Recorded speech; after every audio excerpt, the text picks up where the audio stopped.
बनी इसराइल में एक शख्स चोरी, डकैती और कत्ल में बहुत मशहूर था।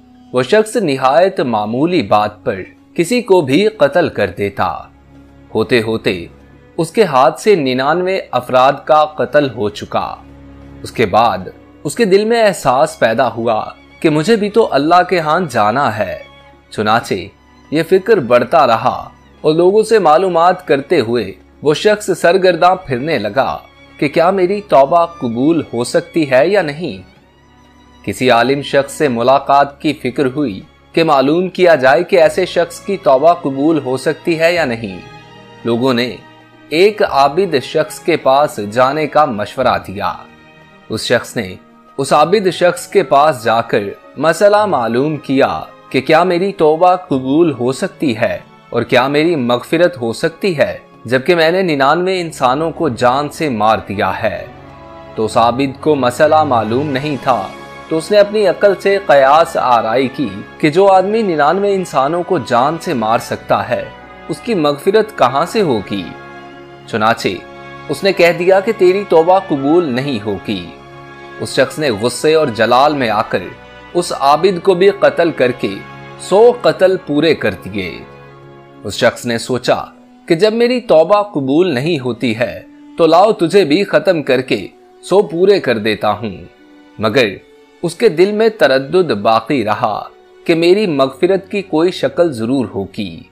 इसलिए उसने लोगों से फिर मालूमात का सिलसिला जारी कर दिया कि रोए जमीन में सबसे बड़ा आलिम कौन है, मैं उससे जाकर के मालूम करूंगा, वही सही मसला बता सकता है। आखिर लोगों ने उसको बताया कि फलां जगह एक आलिम रहता है, उससे जाके मालूम करो। चुनाचे उसने उस आलिम साहब के पास जाकर अपनी जिंदगी की कारगुजारी सुनाई और 100 आदमियों को किस तरह से कत्ल किया है सारा कारनामा सुनाकर मालूम किया कि अब बतलाइए कि मेरी तौबा कबूल हो सकती है या नहीं। क्या अल्लाह के यहाँ मुझ जैसे गुनाहगार के लिए भी मगफिरत का कोई खाना है। तो उस आलिम साहब को चूंकि इल्म था तो उसने बताया कि तेरे गुनाह माफ करने में अल्लाह के यहाँ क्या रुकावट है। अल्लाह की रहमत का समंदर तुझ जैसे गुनाहगारों के गुनाहों से बहुत बड़ा और बहुत वसी है।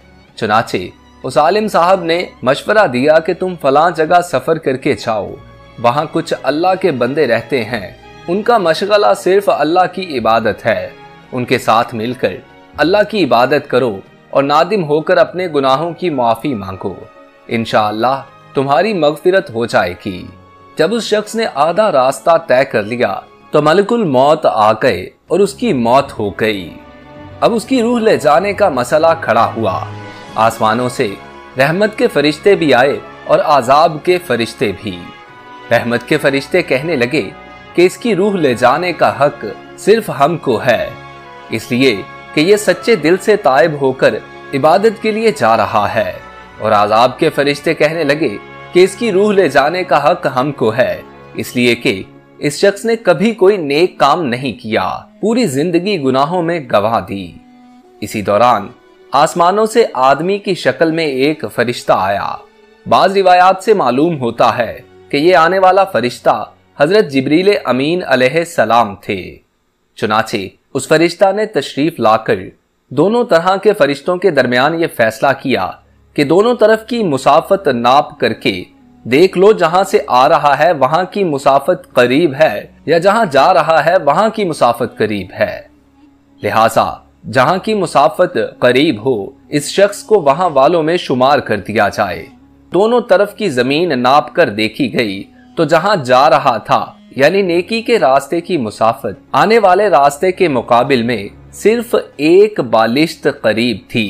चुनाचे फैसला हुआ कि मुकाम मासियत से मुकाम इबादत सिर्फ एक बालिश्त करीब है, इसलिए रहमत के फरिश्तों को उसकी रूह ले जाने का हक होगा। चुनाचे अल्लाह की तरफ से उसकी मगफिरत का ऐलान हो गया। एक रिवायत में आता है, कतादा रजी अल्लाह ताला अन्हु फरमाते हैं, हसन ने फरमाया कि हमसे ये जिक्र किया गया है कि इस शख्स के पास जब मलकुल मौत आया तो वो शख्स सीने के बल उस सरजमीन की तरफ घसीटता गया। हदीस कुदसी में आता है कि मैं अपने बंदों के साथ उसके गुमान के मुताबिक होता हूँ اور وہ مجھے جہاں بھی یاد کرے میں اس کے ساتھ ہوں۔ باخدا اللہ تعالیٰ اپنے بندوں کی توبہ سے اس سے زیادہ خوش ہوتا ہے جتنی خوشی تم میں سے کسی ایسے شخص کو ہوتی ہے جس کا جانور بیاباں میں گم ہو کر پھر اسے مل جائے۔ اور جو شخص ایک بالشت میری طرف آتا ہے میں ایک ہاتھ اس کے قریب جاتا ہوں، اور جو شخص ایک ہاتھ میرے قریب آتا ہے میں اس کے ایک با یعنی پھیلائے ہوئے ہاتھوں کے درمیان کی مسافت جتنا قریب ہو جاتا ہوں، اور جب میری طرف چل کر آتا ہے تو میں اس کی طرف دوڑ کر آتا ہوں۔ سبحان اللہ۔ دوستو آج کے لیے اتنا ہی۔ اگر آپ لوگوں کو واقعہ اچھا لگا ہو تو اس ویڈیو کو لائک کیجیے، اور نئے آنے والے دوست ہمارے چینل کو سبسکرائب کر کے ساتھ لگے بیل آئیکن کو پریس کر کے آل نوٹیفیکیشنز آن کر لیجیے۔ اپنے دوست محسن رضا کو اجازت دیجیے۔ اللہ آپ کا اور میرا حامی و ناصر ہو۔ اللہ نگہبان۔